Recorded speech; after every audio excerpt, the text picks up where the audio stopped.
All right, it is always a pleasure to have Glory Watson back on the show, and she has a fight, Rebecca Bryggman, at NEF 44 on August the 21st. Glory, how are you? I'm good, Ryan. Getting through camp. Yeah, I know that's a grind. So before we dive into all of that and discuss how that is going, we got to get something important out of the way first. It's your birthday tomorrow. So I got to say happy birthday. What is this, 22, 23? Close. I'll be 27.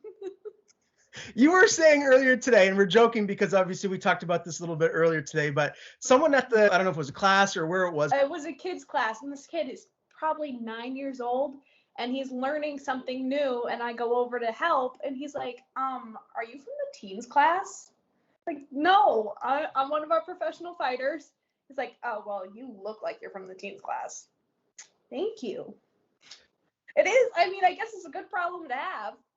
It is. As an old man myself, trust me, the older you get, if someone tells you you look younger, take it and run with it because it doesn't get any better. Stay your age right now. That's right. Older. I don't blame you. That's what my dad always used to say. Let's talk about this camp. Obviously, you guys have a new home. You're out on the way to Orrington. How do you like the new adjustment? Is it going well so far? I know there's still a lot of things left to happen before you guys are fully functioning, but how's it going? Everything's been pretty good. It's significantly more mat space than we were working with, say, a month ago. It's still a very hazardous area. The other day we were drilling and I fell through a plastic wall into the separate area of the gym. But we reinforced it now so that won't happen again. I was the catalyst that made that happen. But it's been great. The space has been great. We have no air conditioning, no heat. So what you get outside is what we get inside. So a lot of us are training in some very, very hot weather right now. Yeah, the place is huge. I've been there a number of times, and ideally, like when this is all said and done, and Chris has everything dialed in how he wants it, this is going to be the Forever Youngs MMA home, right? I mean, this really is a great spot here moving forward. Yeah, it's going to be huge. We actually have reached out to a couple different places about how we're going to mat the floor in our biggest area, and it actually is going to be probably one of the biggest mat spaces in New England, if not the United States. Who we talked to said that they've never matted an area that large. We're looking at getting about 2,000 square feet of mats. So hopefully we can get something really, really big, and that'll be what we need, and we can build up from there. That is fantastic. Now, I do know you've been doing a lot of traveling for this camp, but as far as locally here at the gym, who have been some of the main partners that you're getting your work in with? I mean, I know I see Aaron Lacey around all the time, but obviously he's a little bit bigger. So who have you been sparring with mainly here at the Youngs gym? So I've always worked with Aaron, and Aaron and I have always worked together. And I work a lot with Richard Martell, who he actually has a fight coming up for the NEF also. I'm not sure if that's going to be announced, so I'm not going to say who his opponent is. But he is looking to make his amateur debut on the 21st alongside Aaron and I. And then one of my primary partners is a 14-year-old boy who I used to train with him, and he was about this much shorter than me, and now he's significantly taller than me. He's about a head taller than me now. We're still about the same weight, but he's getting a lot bigger. I don't have a lot of female training partners that are consistent right now. We get girls that will come in a couple times a week. They'll drop in, and that's always fantastic to be able to train with females. But when it comes to training, you have to take what you can get, and training with men does make you stronger. So I have to take that for what it is. The 14-year-old, what's his name? That's Jace Murphy. Yeah. Okay. And he goes to Bucksport. He's been doing jiu-jitsu since I believe he was 8. He's been doing it for a long time, and very, very talented. Has a lot of potential to be a big up-and-comer in this sport, especially in this area, if this is something he decides he wants to stick with. Very cool. I've seen BJ and not Kira a whole lot in there, but Katie every once in a while. Have they been coming around much, or are they not really in there as much as they used to be? They're not in as much as they used to be because they're so busy with work. Katie Denning recently became a police officer, so she's pretty busy with that. everything has just been really busy for police officers all over the country. And BJ works primarily for the hospital, and she also got a second job at a dispensary, so she's busy all the time. So I don't see them often. And Kira, because of Kira's work schedule, she doesn't get to make it in often. We have another female who she's a nurse practitioner, so she's busy, doesn't make it in often. I'm really the only one that doesn't have an outside job. Training is my job, but I'm very lucky in the way that I have the support system that I do, that I can make that happen. Yeah, no doubt about it. Tell me a little bit about Richard Martell and how he's looking and what we can expect to see from him in his amateur debut. So he started training right around the same time I did. He is a lot in the best possible way. He could not be a nicer human being, but he can be loud. He's like my family, and I think I'm so used to it that I'm like, I can't believe anyone else is like this. So Rich has been great. He's been a great training partner for me through my entire career. And so he has, like I said, he started when I did. He hasn't been quite as consistent as I have, excuse me. He recently had a baby. He has other things going on outside of the gym. But I think that this fight, we're going to see something really fantastic from Rich because of all the hard work he puts in and just the mentality he has behind all this. I think he really wants to go out there and perform. That's fantastic. Great to hear that. I'm looking forward to seeing him make his amateur debut. And I know, as I mentioned earlier, you've been traveling a lot down to the southern part of the state, going to Nostos. You've been working with the JB, Jason Bell. What has that whole dynamic like? How often are you logging miles on your vehicle to go down to the southern part of the state? So I put a lot of miles on my vehicle. I always have, and this has made it significantly worse. So every Thursday, we travel down to Rumford. It's usually a different crew that goes down every week. Sometimes Rich goes, sometimes Jace goes, sometimes I go, Coach goes, Aaron goes, BJ goes, everyone goes. So it's different all the time. So we go down there once a week, and that's about a 2-hour drive, a little bit over. And then on Saturday mornings, we usually leave bright and early, around 6 a.m., and head down to Nostos and do our hard sparring down there because it's different looks and different partners. And then we come right back. We don't stay. We don't do anything. So, and that's about 3 hours. Vehicle is getting some love. Do you work with anybody specifically down there, or is it kind of a rotating door of different partners that you're getting that work in with?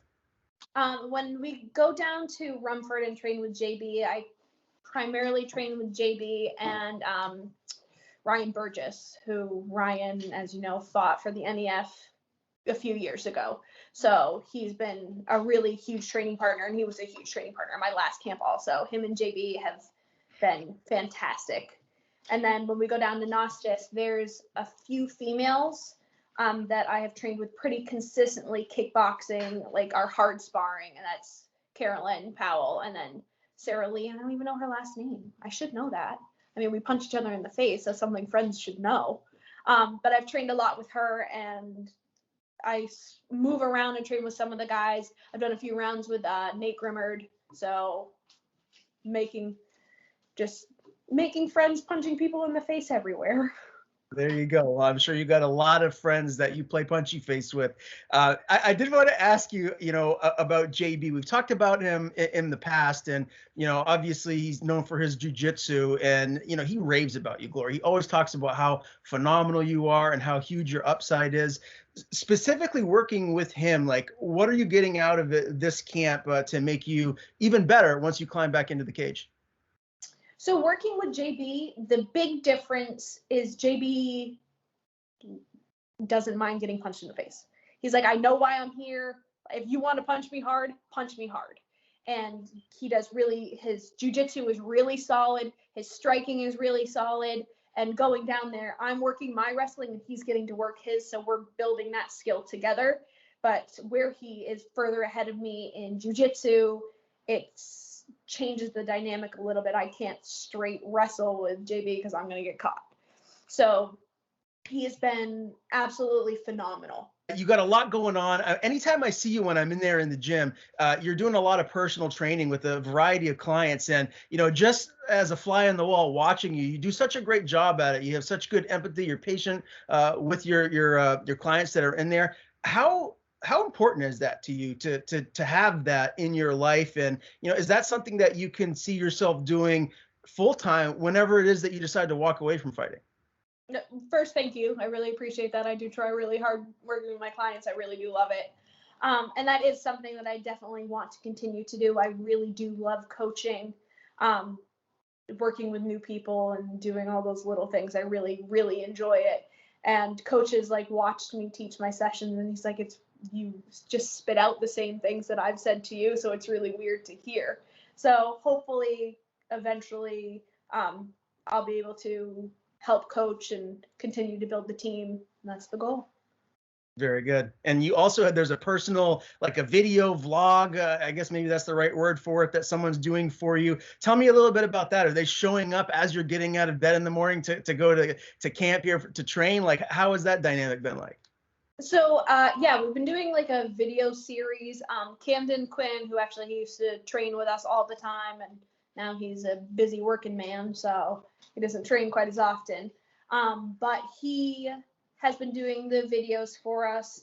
I usually see him a couple times a week. He'll come in. He's like a fly on the wall in the gym, and he doesn't say anything. He doesn't do anything. He just walks around with his gimbal and gets some footage and then leaves.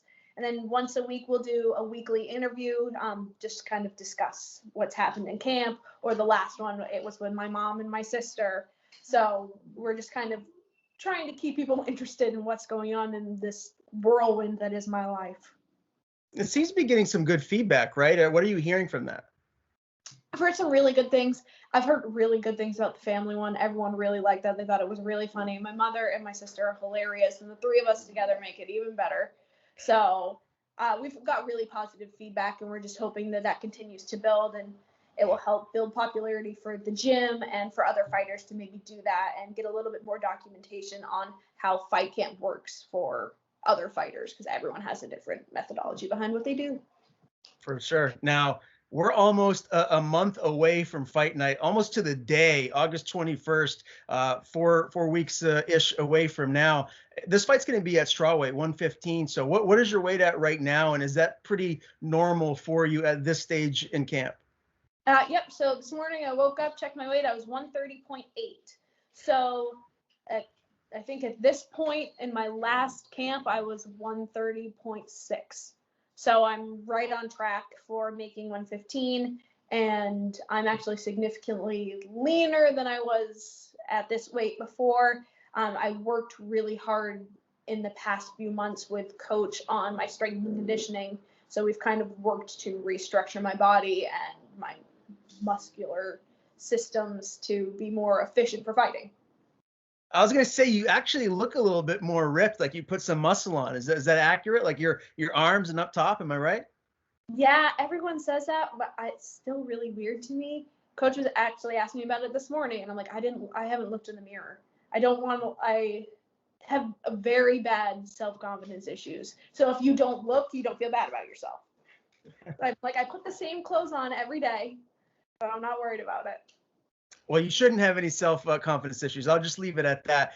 I did want to ask you too, Gloria. Obviously, your pro debut didn't go the way that you wanted here. Do you feel more pressure to go in there and get this win? Because obviously, starting 0-2 as a professional, that would not be what you want at all. So, do you feel that, or are you just gonna go in there, just let the chips fall where they may, and just fight your fight? I think that's kind of how it always has to be, is you have to go out and fight your fight. My last fight, I actually feel like I did that pretty well. I did something wrong and she did something right, and I got caught. I felt very confident with the performance that I was putting on. I felt really good. It felt good all night up to the fight. Watching the cage felt great. Everyone talks about how I was smiling when I was in the cage, and she just did something right. And she caught me, and it's the name of the game. So with that being said, I don't feel any extra pressure, because if that's what's going to happen, it's going to happen. If I show up and I put on the best performance that I can possibly put on and she beats me, she deserves to have beat me. If I show up and I perform terribly, my cardio isn't good, I'm not throwing combinations, I'm not doing the things that I know I need to do or that coach knows that I can do, then I don't deserve the win. So you have to show up and perform, and that's really the only way you can look at a fight. Is it's about performance, not about the win or the loss. That's definitely a great mindset to have. Now, your opponent, Rebecca Bryggman, she was 2-0 as an amateur. She's 0-1 as a professional, and her lone loss is to Elise Reed, who's making her UFC debut this Saturday. So no shame in losing to someone of her caliber. When you look at this matchup with Bryggman, stylistically, like what kind of a fight do you expect her to try and implement against you? Honestly, I'm not really sure. Where she has such a dense kickboxing background, she probably will want to strike. And for us, we haven't really nailed down 100%. This is the game plan, or coach hasn't told me, which is pretty much how it goes anyway. He just like slowly sneaks things in there so I know what I'm supposed to be doing. So I'm not really sure how this fight will go. It's kind of gonna be whatever happens and deal with it as it comes. I know you're not the trash talking type, so I'm not asking you for a prediction or anything like that, but do you feel pretty confident that you're going to be able to go in there and get this win and even up your record at 1-1? If I show up and I perform the way that I know I can and the way that coach knows that I can, then yes, I feel very confident that my best is better than her best. All right. And again, NEF 44, this is going to be in New Hampshire. So anyone that's from the Bangor area, they got to travel a little bit further than they normally do. Are you expecting a big crowd? Do you have a lot of people coming down there to watch you come fight night? We have quite a few people coming down, still hoping to get more. But my last fight was down in Florida, and I had, I think, 40 people go down. Sold quite a few tickets for being 2,000 miles away. So we're hoping to get at least that same crowd, couple more. The crowd is one of the most fun parts, is after the fight or before the fight, seeing everyone, and I always love that part. Win or loss, every single time, I always want to see my family. And if you do get this win here and you stay healthy, there's no injuries or anything like that, how active are you trying to stay here the rest of this year? Can your fans and people that support you expect to see you back in the cage again real soon? That is the goal. I mean, you can never really predict what's going to happen. Accidents happen, injuries happen, but the goal is to try to get back in there as soon as possible and try to fix that first loss. Very good. Well, again, NEF 44 happens on August the 21st, and Glory the Fury Watson will meet Rebecca Bryggman in a strawweight bout. Glory, it's always a pleasure to talk to you. You know that. Before I do let you go, I want to give you the floor. Tell people where to follow you on social media, and if you have anybody to thank, the floor is yours. So social media is Glory Watson MMA, or my Facebook page is just Glory Watson MMA. I'm very creative, so. And I have a huge list of sponsors. So huge thank you to all of the sponsors that I have that have made all of this possible. Here's a list of all of those sponsors. I could not be more grateful to have all of these people in my corner.